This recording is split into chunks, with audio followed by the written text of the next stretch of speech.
Bueno, Ernesto, esto es para un curso que estamos haciendo que se llama Revoluciones Latinoamericanas. Son 5 revoluciones: la revolución haitiana, la cubana, la mexicana, la sandinista y la revolución bolivariana.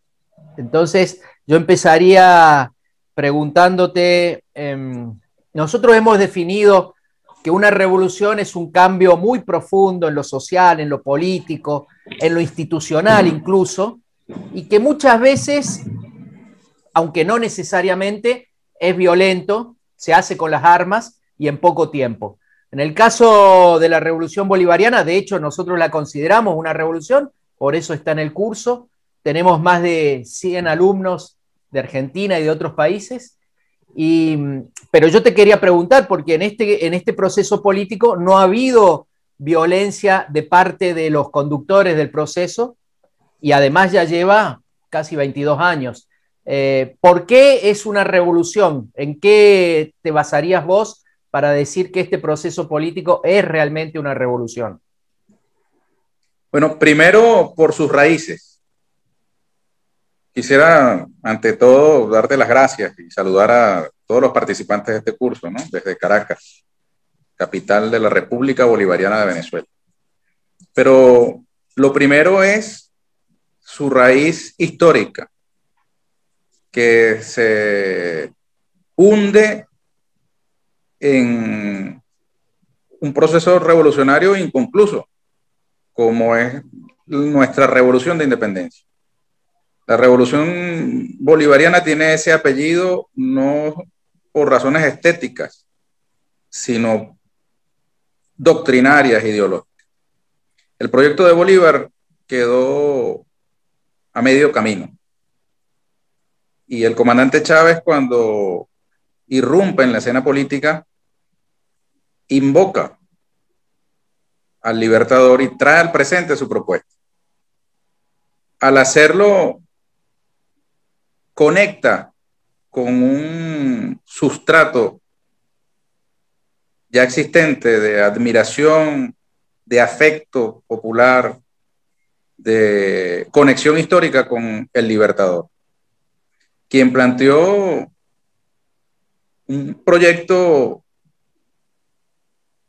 mucho más allá de las fronteras de Venezuela. El Libertador concibió a la Colombia la Grande, a una patria grande. De hecho, estamos por cumplir el bicentenario de la batalla de Carabobo. Claro. Y en el parte que el Libertador redacta sobre esta batalla, él lo dice claramente. Esta batalla da nacimiento político a la República de Colombia. Es decir, la liberación de independencia no era solamente un asunto de una comarca, de una fracción, sino era un proyecto continental. Luego, tú has señalado que no ha habido, digamos, una utilización de la fuerza.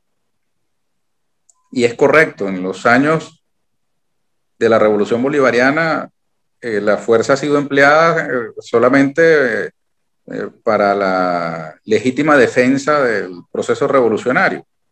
Pero no podemos olvidar que la irrupción del movimiento bolivariano liderado por Chávez se produce en el marco de una rebelión militar, que a su vez había sido anticipada por una rebelión popular, la del 27 de febrero del año 89, el llamado Caracazo.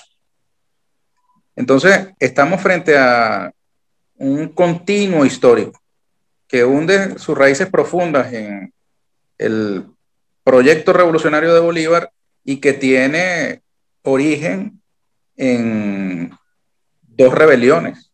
Una en la que el pueblo salió y no se encontró con los militares, y otra en la que salieron los militares y en una proporción pequeña se consiguieron con elementos del pueblo, pero en términos generales fue una rebelión marcadamente militar, con una digamos, participación mayoritaria del estamento militar.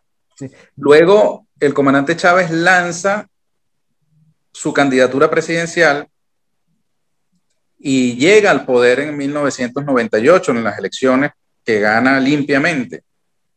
Y a partir de su llegada al poder el 2 de febrero de 1999, él desencadena un proceso revolucionario constituyente, cuando convoca al pueblo a conformar una Asamblea Nacional Constituyente previa aprobación de un referendo popular. Fíjate qué interesante que el proyecto constitucional por primera vez es producto de deliberaciones populares, de contribuciones del pueblo venezolano desde sus diversos sectores, tanto en los movimientos sociales como en lo territorial. Pero además es continuamente sometido a legitimación democrática. Para convocar a la constituyente se convocó un referendo. Para elegir a los constituyentes se convocaron elecciones. Para aprobar el proyecto constitucional se convocó otro referendo. Y luego de aprobada la Constitución, el 15 de diciembre de 1999, se convoca otro proceso eleccionario para la relegitimación de los poderes públicos. Es decir, el propio Chávez, teniendo un mandato de 5 años, de acuerdo con la Constitución anterior, se sometió a nuevas elecciones en el año 2000.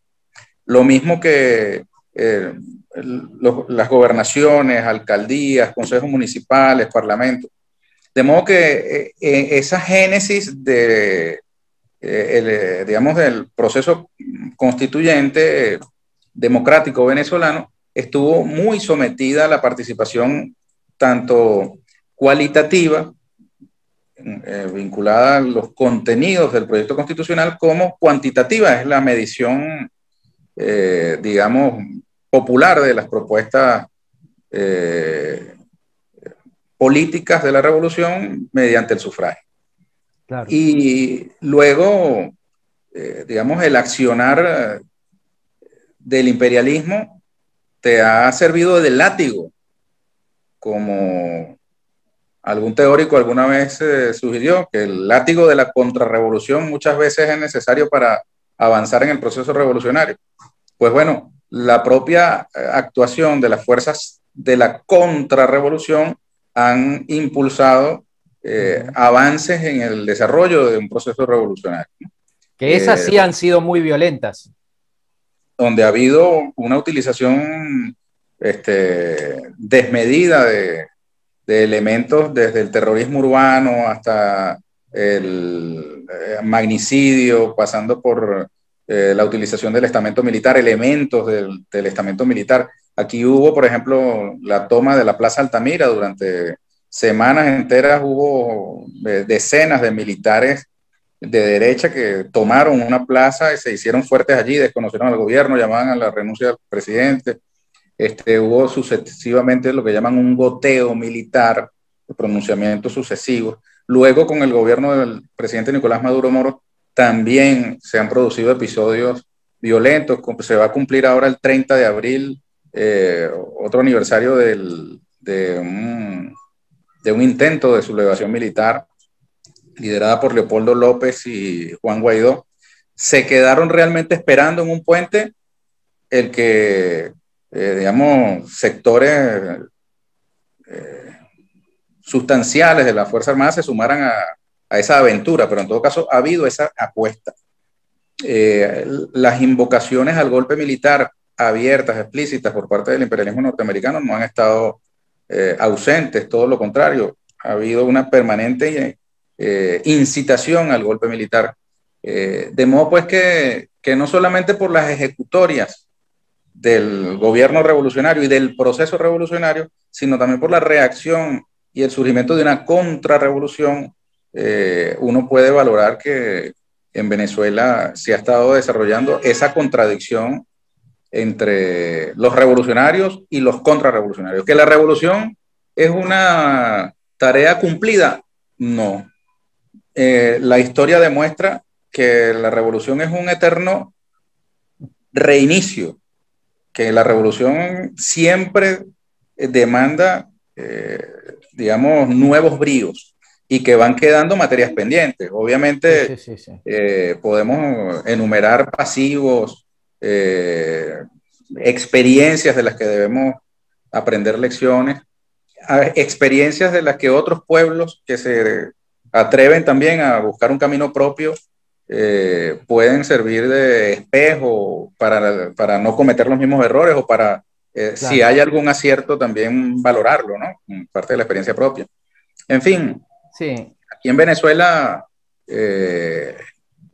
tenemos un proyecto revolucionario que, como te he dicho, hunde sus raíces en nuestra historia y que está en permanente contradicción con las fuerzas de la contrarrevolución.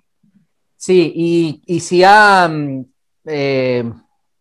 resistido, y no solo resistido, sino que se ha fortalecido, es porque esas bases son sólidas, eso está muy claro. Pero no solamente es importante el frente interno, Ernesto, sino también el frente externo.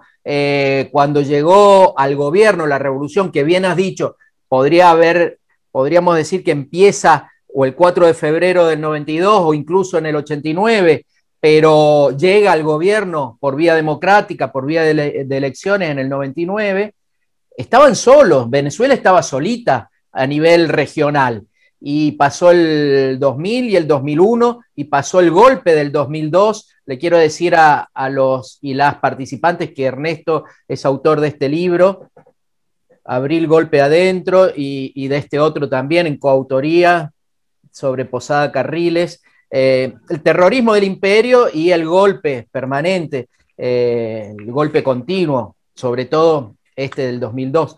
Pero estaban solos ustedes. Recién en el 2003 se sumó Brasil, Argentina, por supuesto, cada uno con sus recetas y con sus diferencias. En el 2005 el Frente Amplio en Uruguay, en el 2006 Bolivia, en el 2007 Ecuador, 2008 Paraguay.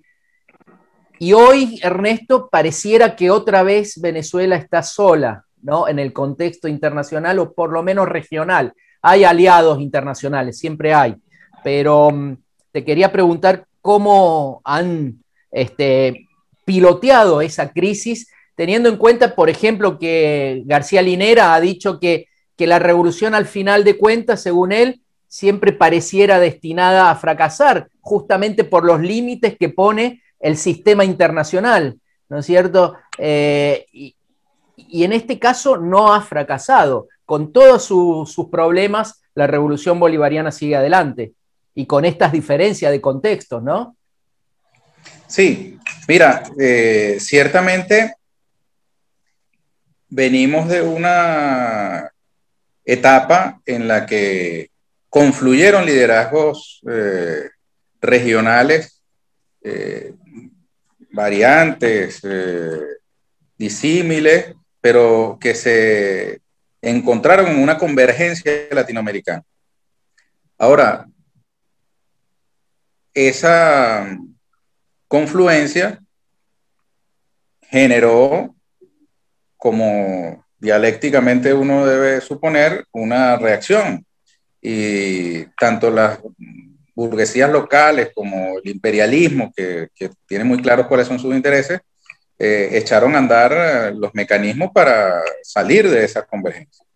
De hecho, tú has mostrado uno de mis libros sobre el golpe de abril, y el comandante Chávez en algún momento comentó que ese golpe contra Chávez en Venezuela era también un golpe contra Lula, preventivo, para evitar que Lula llegara al poder en Brasil. En las elecciones que, si no recuerdo mal, en diciembre de ese año debían darse, ¿no? Entonces, aquí hay un tablero geopolítico internacional que se va moviendo, que en modo alguno está consolidado en una dirección. Tú has mencionado a García Linera, que es expresión de un país donde pocos apostaban a que podía retornar la democracia, y no solamente la democracia, sino un gobierno revolucionario como el que encabeza el presidente Luis Arce, y lo digo yo revolucionario en tanto y en cuanto lo que se planteó en Bolivia fue un retroceso brutal a formas coloniales absolutamente desfasadas de nuestro tiempo, un verdadero oscurantismo. Y el que hoy pueda América Latina contar con un gobierno como el del presidente Luis Arce es un gran dato. Es un país que forma parte del ALBA, se regresó al ALBA Bolivia. No hemos mencionado el papel de Cuba, que tanto en los tiempos iniciales del comandante Chávez en Venezuela, como ahora mantienen dentro del ALBA y en forma bilateral una relación extraordinaria con nuestro país. Ahora con el caso de la pandemia ha sido muy notoria la participación de nuestros hermanos cubanos en la lucha contra la pandemia aquí en Venezuela y nuestra cooperación permanente, ¿no?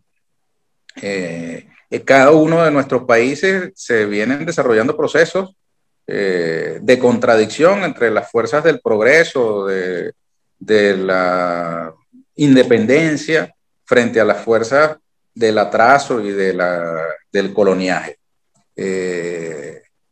No todos los países tienen categorías idénticas en el diagnóstico de su propia realidad.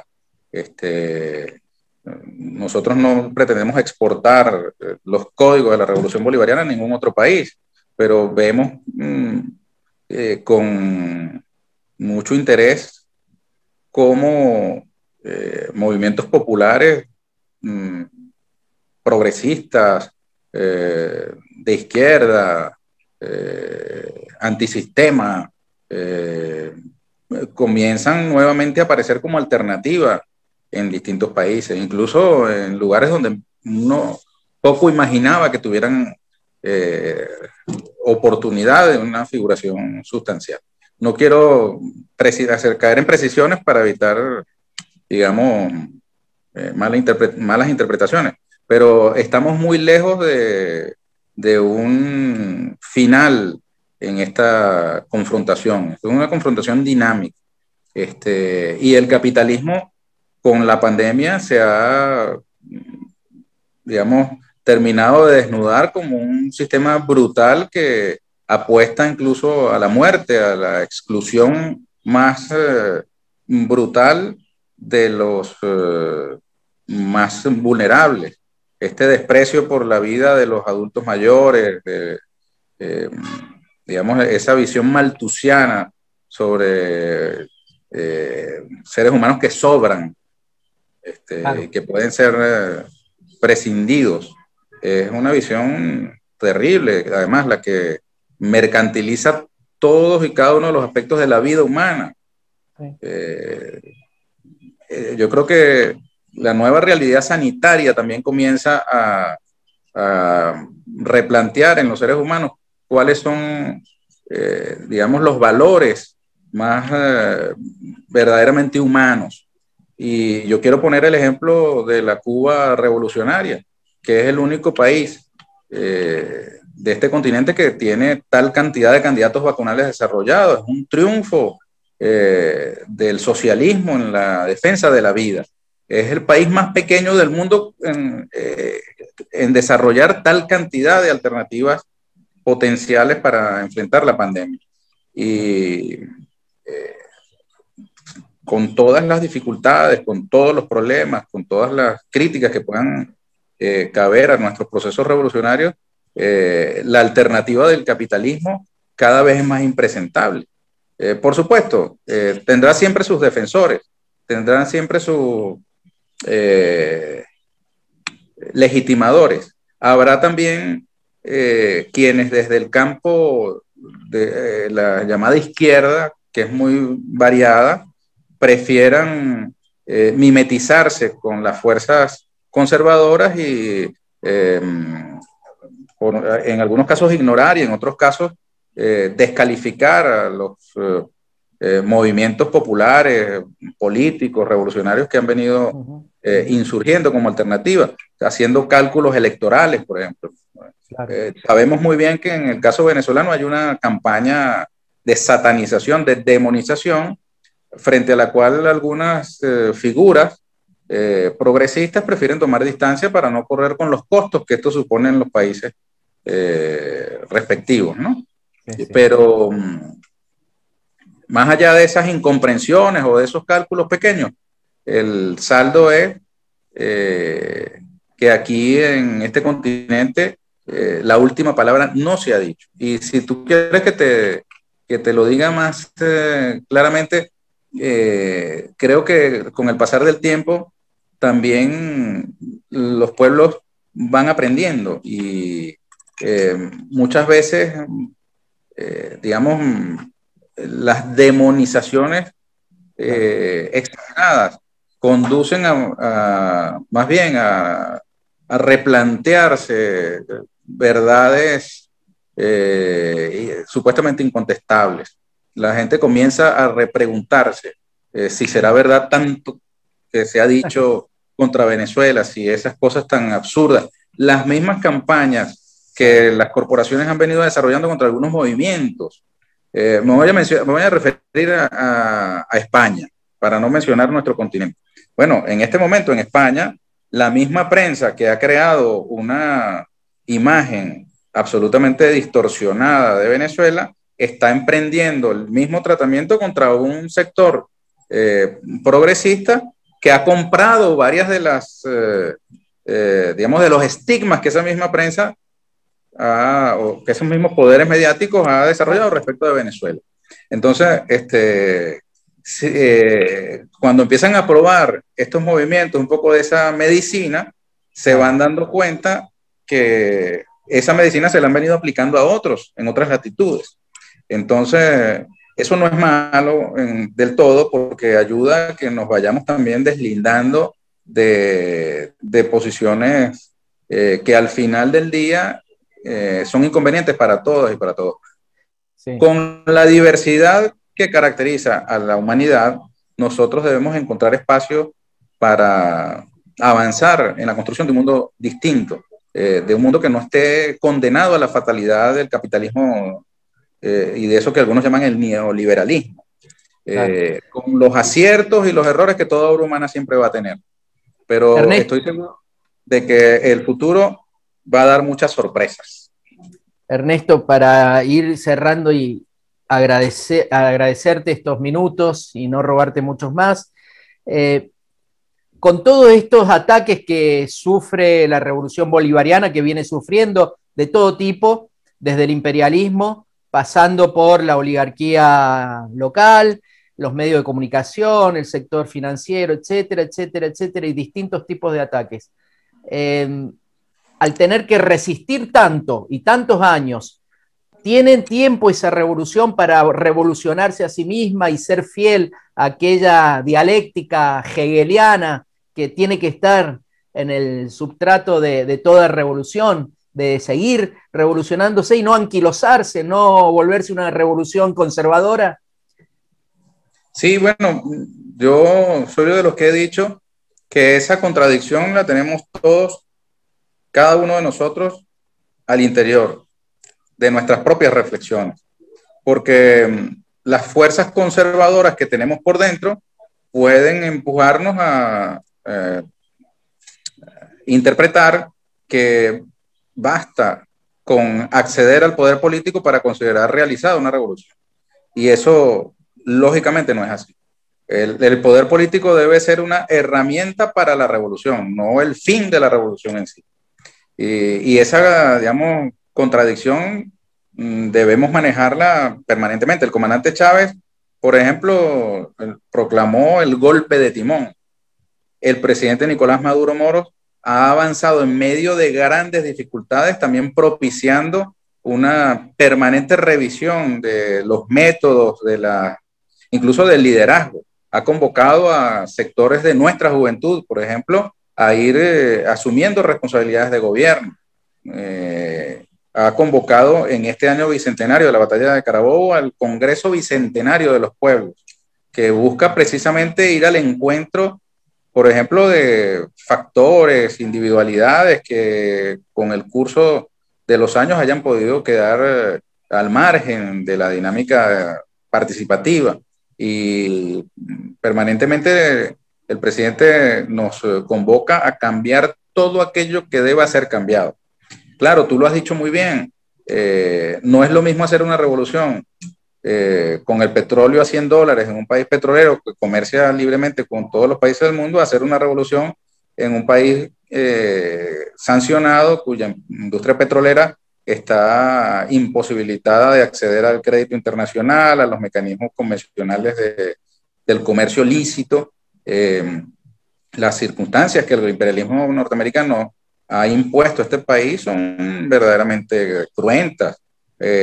Abiertamente han proclamado que las llamadas sanciones están dirigidas a causar sufrimiento en la población para que este sufrimiento en la población conduzca a un derrocamiento del gobierno.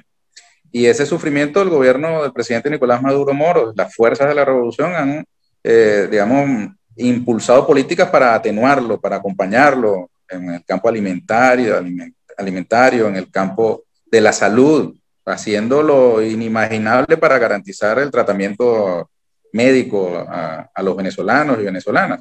Pero sería mentiroso decirte que no ha causado heridas. El bloqueo, las sanciones, la persecución, la agresión permanente ha causado grandes heridas a nuestro pueblo y sin embargo todas las apuestas se han caído porque no han logrado su cometido de producir una fuerza política interna que conduzca al derrocamiento del gobierno, en buena medida por la unión cívico-militar, claro, en buena medida por la revolución de la conciencia que digamos la revolución bolivariana ha traído consigo, en buena medida por el conocimiento de nuestra propia historia. Quizá algunos en otros países nos escuchan y dirán que somos un poco fastidiosos porque tenemos permanentes referencias a nuestra historia, pero resulta que precisamente los pueblos que no conocen su historia son más fáciles de manipular, digamos, de tropezar de nuevo con las mismas piedras. Y nosotros tenemos en ese origen histórico un germen antiimperialista. De aquí, de Venezuela, fue echado a patadas el ejército más grande jamás formado por el Imperio Español, luego de haber derrotado a Napoleón en Europa. Aquí vinieron 10.000 soldados con Murillo. Su Majestad y con Murillo. Y Bolívar los puso en retirada. Ese ejército, ese origen, a nosotros nos da mucha fuerza. Sentirnos, digamos, herederos de aquellas glorias es también un compromiso.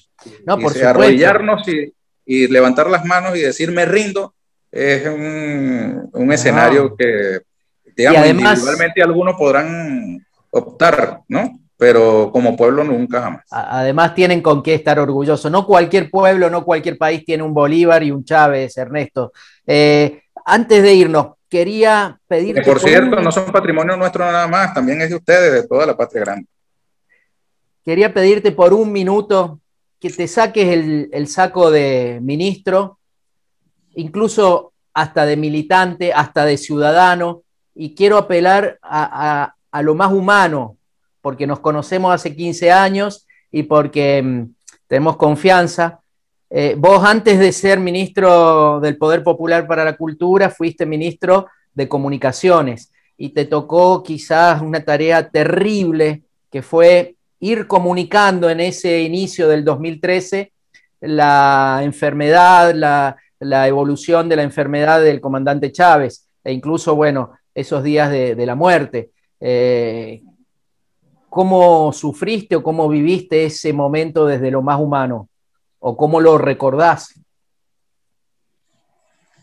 Bueno, sí, fue bastante duro porque a mí, como tú dices, el comandante Chávez digamos, me llamó a formar parte de su gobierno después del triunfo electoral del 7 de octubre del 2012.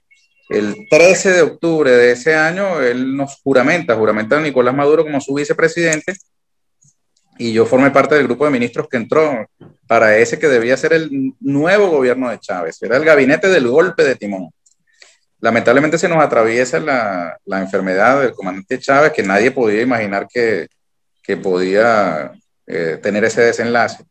A mí me correspondió sobre la marcha, digamos, ir informando lo que el equipo médico y político me iba reportando que debía comunicar, ¿no?